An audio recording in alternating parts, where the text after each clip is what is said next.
Good morning, I'm Claire Murphy. Welcome to the Solo Bureau. So Monday's here again, as it has a habit of doing, so I thought I'd kick off the week with a few reminders. One is to rate and review this show in your favourite podcast app. Now, it is so powerful.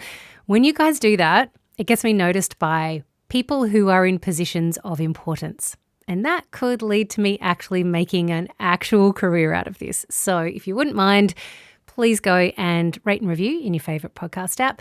Also, remember to subscribe to the Solo Bureau Substack. It's just a place where we can hang out and chat, and I've been having some great conversations with people about stories they'd like me to look into and just chats about life. So let me know what you're doing, what you're up to. Okay, let's do this. It is Monday, June 29. We're almost out of June, guys. Sorry if that freaks you out a little bit. Here's what's been happening while you're sleeping.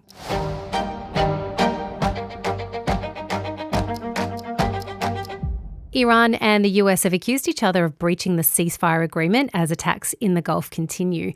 President Donald Trump threatened to militarily complete the job, after which Iran launched missiles and drones targeting US military sites in Kuwait and Bahrain. The US said earlier that they had struck Iran hours after a tanker was hit in the Strait of Hormuz. It's unclear how this recent fighting will impact the 14-point memorandum of understanding signed by both parties, agreeing to cease all fighting while a peace agreement is negotiated. An Australian man has been charged with murder after the body of a teenage girl was found in a suitcase in Thailand. The 46-year-old man, who police have named as Simon Peter Carmen from Ballarat, was taken into custody at Bangkok's main international airport on Friday as he allegedly attempted to leave the country. He initially reportedly denied any involvement in the teenager's death, but local media are reporting he later claimed to have acted in self-defence. Police footage shows Carmen saying it was out of his control. I feel bad for what happened to your daughter. It was out of my control. I hope you, I know you'll be very sad, upset, same me. The 17-year-old girl's body was found in a suitcase near railroad tracks in the resort town of Pattaya. CCTV footage shows her entering a residential building accompanied by Mr. Carmen. He then leaves rolling a black suitcase, which he strapped to a motorcycle. Her naked body was found inside the suitcase around 4 kilometres from the building. Her injuries were consistent with an assault, with bruises on her face. Carmen also has scratch marks on his neck, which he initially reportedly blamed on spiders. The Department of Foreign Affairs has confirmed that they are assisting an Australian detained in Thailand. The Albanese government is hoping to pass new legislation in coming weeks to double the fine for tech companies who don't do enough to keep under 16s off their social media platforms. Federal Treasurer Jim Chalmers told the Insiders program yesterday that the social media platform owners aren't doing enough. Oh, we're leading the world when it comes to protecting our kids online, and we're making really important progress, but we will do more because the big tech companies aren't doing enough.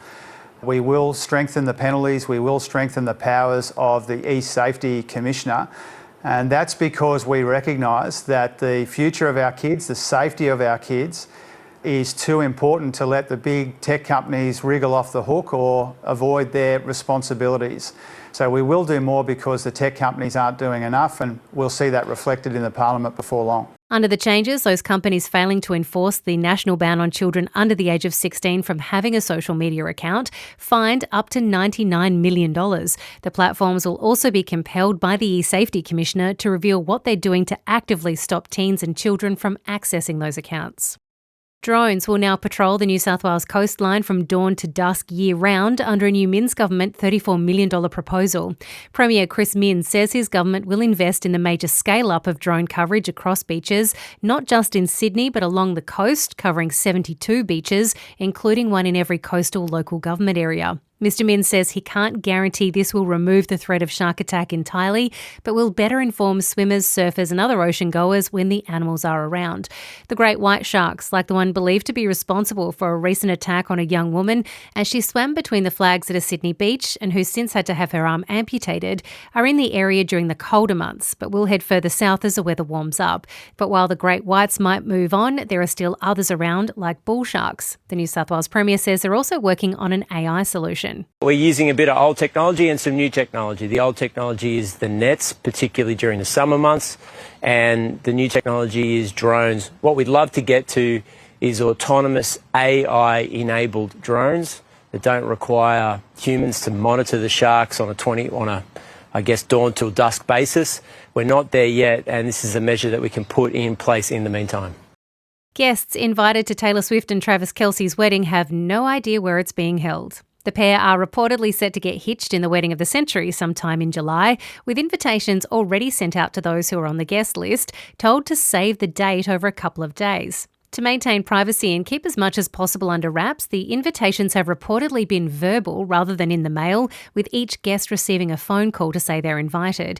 There have been many sleuths trying to figure out the details, including grilling Travis's Kansas City Chiefs teammates and looking to see where they'd booked accommodation in July, but others are trying to get the world to back off and let the pair enjoy their big day in peace.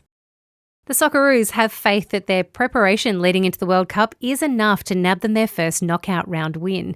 The Aussies will face Egypt on Saturday in Dallas. Defender Aziz Behich saying when you get 26 Australians together, that belief goes through the roof. Meanwhile, the organisers of the World Cup are asking certain groups of fans, like the Aussies, to tone down their chants which target the US president.